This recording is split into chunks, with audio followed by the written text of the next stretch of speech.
and he received his BS from Florida State University and his PhD from Dartmouth College. His research program focuses on the ecological genetics of invasive aquatic plants, with specific interest in the role that cryptic genetic diversity plays in invasiveness and herbicide response. He's currently an associate research professor of genetics at Montana State University's Plant Sciences and Plant Pathology Department. Please welcome Dr. Ryan Thum. Thanks.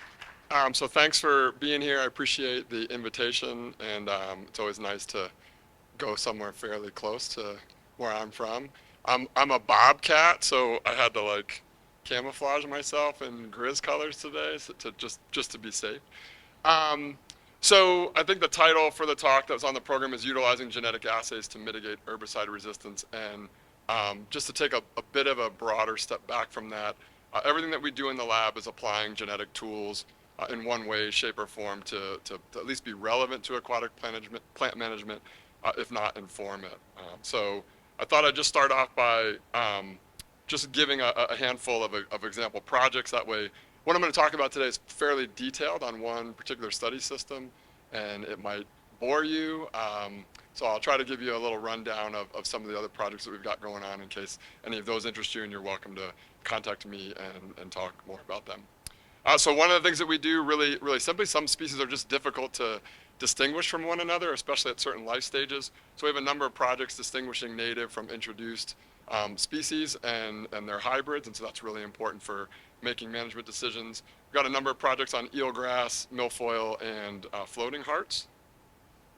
Then we do some work in collaboration with folks developing biocontrol agents. So using genetic diversity as a tool to identify the geographic origins of introduced species, so that to aid sort of biological control, exploration, and development. So again, we've worked on floating hearts for that, and we have a project on European frogbit. This is more relevant to the Midwestern U.S. And then a lot of stuff where we just do assess genetic diversity because myself and folks in the lab geek out about genetic diversity. So for most aquatic plants, they can reproduce sexually or asexually, and that's important for maybe where sources of recolonization are coming from. So we have a number of projects where we're just looking at sexual versus asexual reproduction and spread. And then what I'm really most interested in is asking whether or not there's genetic variation for management control efficacy, focusing specifically on herbicides. And it turns out that often that's true. And then because I'm a genetics geek, the holy grail for most geneticists is finding the genes that are actually involved in the things that we care about. So identifying the genetic basis of traits that are relevant to managers. I'll talk to you today specifically about herbicide resistance in water milfoil, but we have a number of projects that are sort of getting off the ground. One example would be turion development in curly-leaf pondweed. Turions are a really important life stage for recolonization of the water column. So that's just kind of a rundown of the variety of different things that we do, and I wanted to just give you a little bit of that sort of overview because everything from here on is going to be fairly specific. So with the water milfoil work that I'll talk to you about today, the basic premise of the research program is that genetic variation can influence management outcomes. We don't expect all plants to respond exactly the same way to any given herbicide treatment, for example. And so just kind of like 23andMe or the Ancestry.com version of that, we want to use genetic information to predict things that we want to know about particular plant populations, and in particular for us, predicting herbicide response. And so we have both what I call short-term and long-term approaches to developing those tools, and I'll try to, I'll touch on both of those. First, I'll just introduce you, in case you're not familiar with Eurasian water milfoil. Many of you probably are. We have it in a handful of places in Montana. It's in my opinion, a quite beautiful, feathery-leaved aquatic plant. That's what it looks like close up in a cage. It reproduces both sexually and asexually, and that's important because that sexual reproduction creates distinct genotypes, and I might refer to those as strains throughout the talk today, but those strains can propagate indefinitely asexually, and that's both within water bodies and among water bodies. So we often find the same strains of water milfoil in a variety of different water bodies.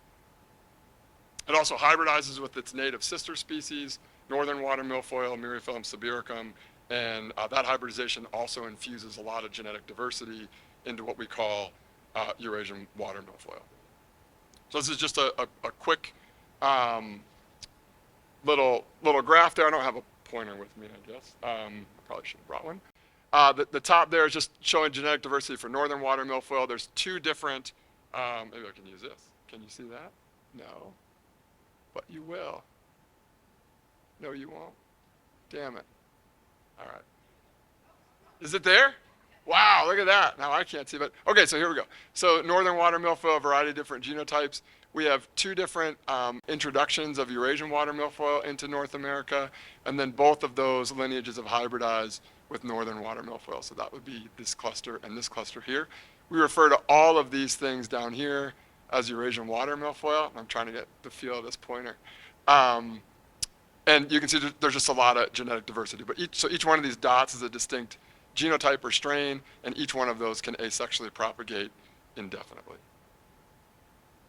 Okay, so with standard sort of molecular fingerprinting tools, we can distinguish these different genotypes or strains of Eurasian water milfoil, but what I would argue we're probably most interested in, or what managers would be most interested in, is whether or not there's genetic variation for things that managers care about, like how a population is going to respond to an herbicide.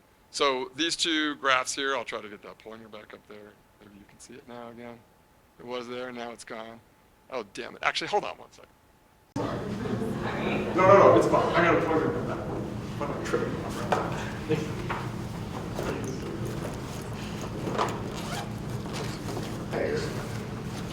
I yelled hold on. That might be a little rude.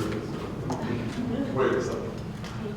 Does that work? Is that working? You see that? Okay, now. There we go. Now I feel more comfortable. Actually, can you hear me okay if I come out here? Yeah. This will be easier. No. So these two graphs are just showing there's genetic variation for herbicide response. Two of the commonly used herbicides in aquatics, fluorone on the left and 2,4-D on the right. Man, I'm so much more comfortable now. So each one of these panels is just a different strain of Eurasian water milfoil, and then on the left-hand side is untreated, and on the right-hand side is treated. So we expect biomass to go down with fluorone. So here's a strain where we see that, here's a strain where we don't see that. This strain over here on the left, this poor looking little thing, is this strain. This strain on the right is this strain over here. This is that 6 parts per billion fluorone, which typically would kill Eurasian water milfoil. So there you go, genetic variation for fluorone response. Similar thing for 2,4-D, two different strains. This is the dose response curve, 2,4-D concentration on the x-axis, and you can think of that just as growth on the y-axis. So we have a strain that's responding the way we would expect it to with 2,4-D, and then a strain that's not nearly as sensitive to medium levels of 2,4-D, 500 parts per billion and 750 parts per billion. I'm sorry, but the hands are having on the microphone. And I'm recording. You can hold it if you want. No, I'll figure it out. Actually, I also can't change the screen if I'm over here anyway, so there we go. Okay, so what does that say? All right, so the research, this is never going to take 30 minutes. I'm just going to keep moving. So we've developed this our Shiny application to sort of house all of the all of the information that we have for different strains of water milfoil. So you can access this. The link is right there, and I can get it to you. This is a grad student in the lab, Ashley Wolf, and a collaborator at the University of Minnesota, Alex Badges. So they developed this map that you can query by state or by lake, or if you knew a strain that you were interested in. So here, I've queried for a particular strain that I'm interested in. It shows me all the locations where you can find that strain, so you can talk to people in other lakes at other lakes that have that strain. And then you can select on any given lake, and it'll tell you every strain that occurs in that lake. So this particular lake that's highlighted has 2 strains in it, and we don't know anything about one of the strains. And I know this is small, I'm sorry, but the other strain is the strain that I queried, and we know for that strain that it's susceptible to 2,4-D at operational concentrations, but it's resistant to fluoridone at operational concentrations. So we think that's a nice tool for managers to use, because they can do a genetic survey of a lake and determine whether or not, and look up on this app to see if there's anything that we know about it, which I would argue would inform management decisions.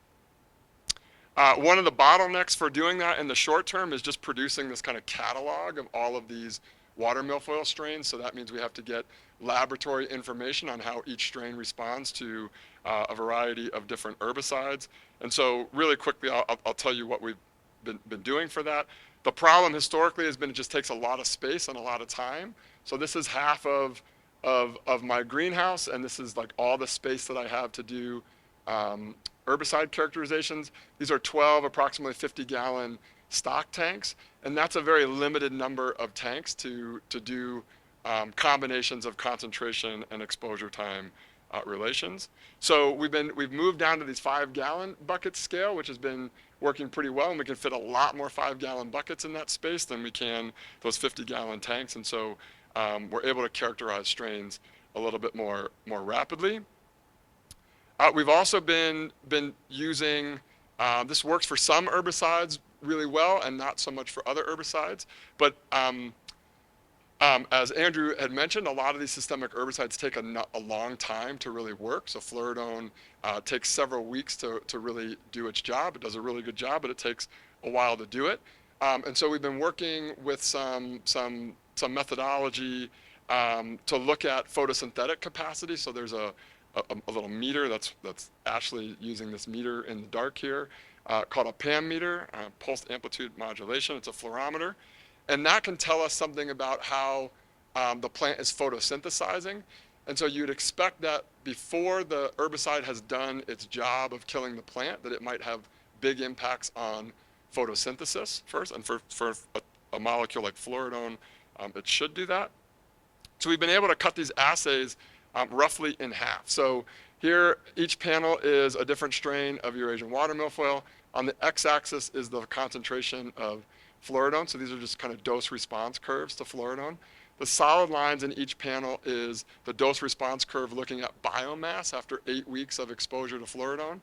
And then the dotted lines are the fluorometry readings, or one particular fluorometry reading after only 4 weeks of treatment. And so what we see is after 4 weeks, our dose response curves for the PAM meter are tracking the dose response curves for their future biomass, 8 weeks or twice as long later. So we think we can cut this down a whole lot. And actually, statistically, I won't get into the details, but statistically, the PAM as the independent variable, as a response variable, has a higher percent variation explained. Please try to say that. For other herbicides, we're not really sure if it'll work very well or not, because it really does it depends upon how the mode of action is influencing photosynthesis and a variety of different fluorometric readings.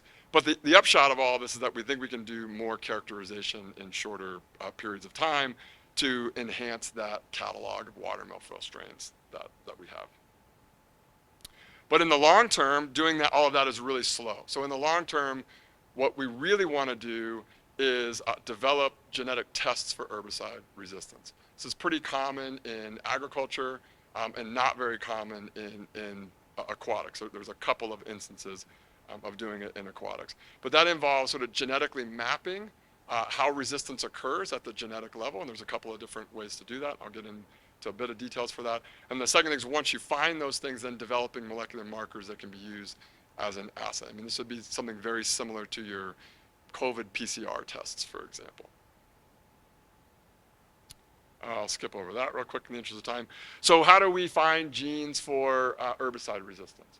So the first thing that we do is we need to create what are called genetic mapping populations. So as one example, we cross this fluridone resistant strain with this fluridone susceptible strain.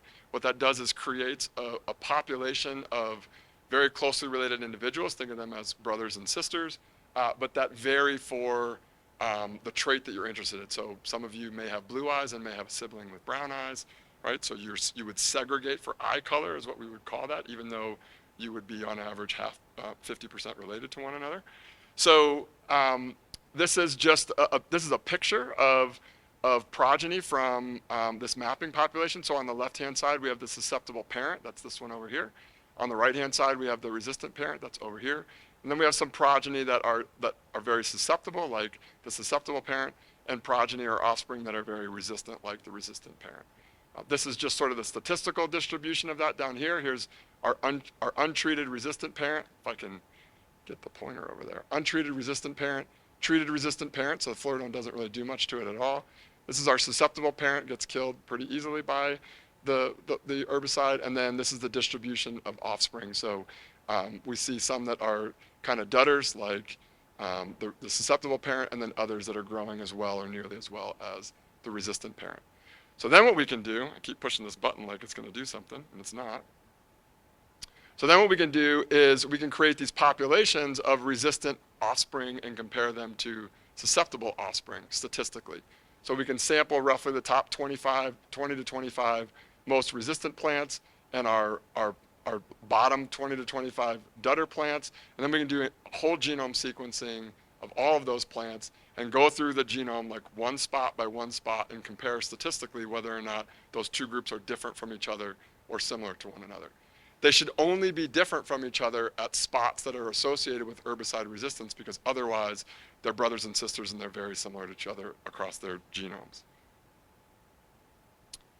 I don't need to worry about, well, to do that, you have to sequence, get a nice draft genome of Eurasian water milfoil, which we've done over the last couple of years, and then we have sort of everything that we need in theory to look for genes that are associated with resistance. So I'll walk you through one of these graphs. This is this particular chromosome, what we call it chromosome 19.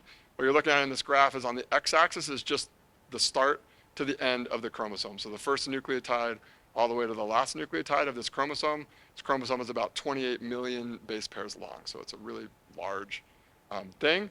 And then on the y-axis is just a measure of how different those two bulks are from each other. So a measure of genetic differentiation between the resistant offspring and the susceptible offspring. So, and then each gray dot is just the value at that spot on the chromosome. And then the blue line is just a rolling average of those dots, right? So what we're looking for are spots along the chromosome that are unusually different between the two groups, which is like right here. So this is a spot that we can be pretty confident houses one or more genes that are associated with or that are determining herbicide response. So this is kind of like where we're looking in the genome now to understand fluridone resistance in this particular lineage or genotype of water milfoil. Okay, so ideally what we would end up doing is finding like the piece of DNA and the nucleotide substitution that actually causes fluridone resistance. There is one example of that in aquatics. So these are data from hydrilla. So hydrilla, we know that we have wild type hydrilla that's susceptible to fluridone. There are 3 different, what people refer to as biotypes of dioecious hydrilla that exhibit these different levels of fluridone resistance. And so this is kind of a quick schematic, but that's all determined by one nucleotide change at one spot in one enzyme in the entire genome. And so for hydrilla, we can test for fluridone resistance by sequencing a very short stretch of DNA, and then you can categorize any individual as resistant or susceptible. And so that's what we'd like to do ultimately with Eurasian water milfoil. We don't actually have, you don't have to be that detailed about it. That would be ideal. But as long as you identify these regions of the genome, because there's going to be lots of correlations. So when you see one point way up here, you tend to see lots of points way up here. And what that means is that you could, in theory, develop a molecular marker anywhere in this region that could be used as kind of a litmus test for resistance versus susceptibility. So that's another way to do that. And that's stuff that we're working on right now. Finally, in addition to genetic mapping and sort of looking at for DNA substitutions along chromosomes, there also might be gene expression differences between susceptible and resistant plants. So oftentimes herbicide resistance is manifest as an overexpression of one or more genes, often genes that are involved in detoxification or herbicide metabolism or herbicide sequestering. So another line of work that we've been working on to sort of try to develop some genetic tests is based on gene expression differences. So the data that I'll show you in just a second are gene expression differences between this susceptible strain here to 2,4-D and a resistant strain here. And then these graphs are a little funky, they're heat maps, but All that really matters is the susceptible strain is always on the left-hand side, the first 4 bars, and the resistant strain is on the right-hand side. And these are just different hours after treatment, are what the different rows are. And what you may be able to see with your eyes is that it tends to be that there's more color on the left-hand side of these graphs than on the right-hand side of these graphs. These are just broken into different gene families that are known to be associated with auxinic herbicide responses. And so these data are just kind of promising in that we generally see reduced gene expression change in our 2,4-D resistant lineage compared to our 2,4-D susceptible lineage. So we're exploring a variety of these genes to see if we can use those genes and their expression patterns to predict resistance versus susceptibility to 2,4-D. I went through some of that kind of quick because I got nervous for a little while, so I could kind of relax and slow down a little bit here. So there's a lot of people that go into all this. I want to thank you guys for being here and putting up with a bobcat for 25 minutes or so. These are folks that are currently in the lab that have been really helpful. Greg Trox, a postdoc, and Ashley and Dell are graduate students. There's a number of undergraduates and former graduate students that have helped a lot. These 2 folks are our kind of genome wizards at the Hudson Alpha Institute. This is Alex Harkis on the left and Josh Clevenger on the right, and we collaborate with them on all the genome sequencing and assembling. This is Ray Newman at the University of Minnesota, who's also been a really important part of all this. For the milfoil mapper thing, we've had lots of people send us samples. It's way too long of a list to write out, but we certainly are grateful for that, and we encourage people to send samples to us if you're working with Eurasian water milfoil at all. And then the funding, it's a variety of different projects, most heavily through the Army Corps of Engineers, but a variety of other state and private entities too. And I think I have quite a bit of time for questions, so I'll fire them away. Yeah. Research specifically for milfoil, or do you touch on resistance in other aquatic plants as well? The herbicide resistance, so the question was, is the resistance research specifically on Eurasian water milfoil or on other plants as well? So far, just on Eurasian water milfoil. There's quite a bit we don't really go into the terrestrial agriculture space that much. It's not something there's a lot of people working on it. Yeah, for other aquatics, just a little bit for hydrilla, like we've done a little bit of genetic testing for that known mutation. But if you're aware of cases of resistance and you're looking for people to talk to or collaborate with, I'd certainly be keen to do that. Yeah. Follow up on that real quick. Andrew had mentioned that there's not a lot of cases of, relatively few documented cases of aquatic plant herbicide resistance compared to terrestrial agriculture. And my null hypothesis for that, which is relevant to this, is just that we don't look for it or notice it nearly as much. Yeah. You were going to say something about curly leaf chorions? Yeah. Can you? Yeah, so just as an example, project of another trait that's important for managers, right? So one of the issues with curly leaf pondweed management is you can get rid of the standing vegetation, but they produce these turions really rapidly, and it's a source of recolonization, late in the fall or the next spring. And so we're trying to understand the genetics of turion development. So presumably that's due to genes being turned on and off in the growing part of the tissue, and when the cues are right. So we're doing these kind of longitudinal studies of gene expression to try to identify the genes that are turned on and off with turion development, and then kind of pie in the sky dream for that would be, okay, then you could maybe apply something like an RNA interference molecule that could turn those genes off and limit or prevent turion development. So the biology is a long ways away, I would say. We got a long way to go for that, and there's a lot of regulatory hurdles for that. But we're thinking of that as a possible, like, really specific, selective way of managing a particular life stage. And those turions are important for many aquatic plant species. Hydrilla produces tubers that are very similar. In fact, probably just turions. Starry stonewort produces those bulbils, some of flowering rush. So anyhow, that's a project that we're just getting going right now. I'm not going to promise that we'll have anything management relevant in my lifetime maybe, but it's within reason that we could figure something out in a reasonable amount of time. Yeah. So you might have to dumb down for me a little bit, but so what's the practical application of this genetic? Yeah, great question. So the question is, what's the practical application? None. There's no, I'm joking.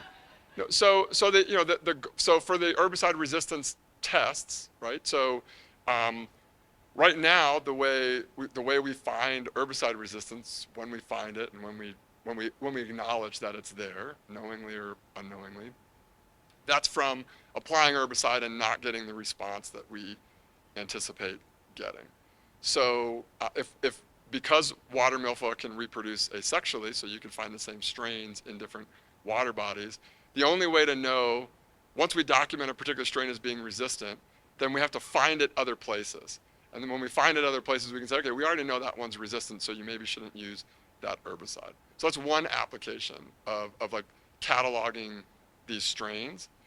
The problem with that is that there's too many strains out there to exhaustively catalog them. There's probably a much smaller number of actual genetic mutations that lead to herbicide resistance. So if we can identify the mutations that lead to herbicide resistance, then we can ask each new strain that we come across, with genetic tools, do you carry that resistance mutation or do you not carry that resistance mutation? If they do, then even if we haven't proven to ourselves in the lab that this herbicide won't kill this plant when used this way, we can predict that it won't be killed when an herbicide is used in that way. And then we can not use that herbicide or use it a different way or use an alternative herbicide. That's the practical application of the herbicide resistance work. Or that's my take on the practical application of it. All that, so we know Florida and 2,4-D you're testing, so like you know that plant is resistant to Florida, what would be your next step? You know it's resistant, but then what would you use? Yeah, so so this is a little bit outside. I'm not really a practitioner, but I'll tell you my understanding of what maybe a manager might do, and somebody else could chime in. So one option is, like in Michigan, there's a handful of cases, there's a handful of lakes where there's no where there's fluoridone resistance. So one thing is a manager might just say, screw fluoridone, I'm not going to use it because I'm going to hedge my bets that I don't have a failure, right? Or if you know that you have that strain, what we usually tell them is that we probably wouldn't recommend that you use fluoridone at 6 parts per billion, because over and over and over, we've proven to ourselves that 6 parts per billion isn't going to kill that plant. So at that point, it's to me, it's just another piece of information that an applicator would use to build their prescription. And so presumably they wouldn't use fluoridone in that particular lake, and would use an alternative herbicide. And they have to consider a variety of factors, right? So for oxinic herbicides, they have to consider things like well water, there's a variety of sort of civil infrastructure, civil engineering kinds of information that an applicator would use. So this is just another dimension, to that. And the flip side to that, which I should say, is we have lots of strains that we've characterized as fluoridone sensitive. So, what I would make the argument, and I'm thinking specifically about Michigan because I do most of my work is there. If you know you have a fluoridone sensitive strain in the lake, then fluoridone's an amazing tool because you can use it at the whole lake level, and it's really effective and selective at low concentrations. So that's my argument for, like, don't throw the baby out with the bathwater, proverbially, right? You just don't want to use fluoridone where we know it's unlikely to work, but that doesn't mean not to use it anywhere. So I guess there's two sides to that coin. Is we focus on the resistance side, but a lot of what we find out is, okay, we can document things as being susceptible, and that information should be useful as well. It's a great question. Thank you. Awesome. Thank you.